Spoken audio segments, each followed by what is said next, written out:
কথায় আছে না, ঠেলায় না পড়লে বিড়াল গাছে ওঠে না। কথাটা কিন্তু আসলেই সত্যি।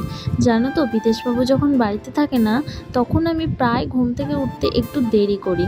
কিন্তু ও যখন বাড়ি আসে আমাকে সকাল সকাল ঘুম থেকে উঠতে হয়। একদম ঘুম ছাড়তে চায় না, কিন্তু তা হলেও আমাকে উঠতে হয়।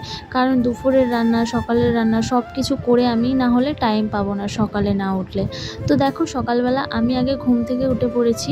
তো উঠে বিদেশবাবুকে জিজ্ঞেস করেছিলাম, আজকের টিফিনে তুমি কি খাবে?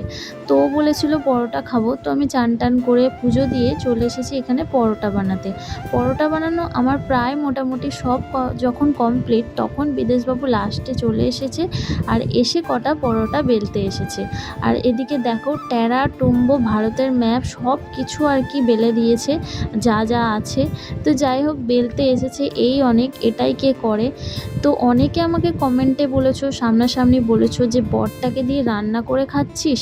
তো দেখো, তাদেরকে বলছি যে ওকে দিয়ে আমি রান্না করে না, ও যেটা করে সেটা ভালোবেসে করে, মন থেকে করে। ওকে আমি কখনো জোর করি না। আর এটা কি কথা গো? তো দুজনা যখন একসঙ্গে আছি, একসঙ্গে থাকছি, খাচ্ছি, আমরা স্বামী স্ত্রী, তাহলে ও যদি আমার কাজে একটু হেল্প করে তাতে ক্ষতি কি, তাই না? এই মন মানসিকতাটা তোমরা একটু চেঞ্জ করো।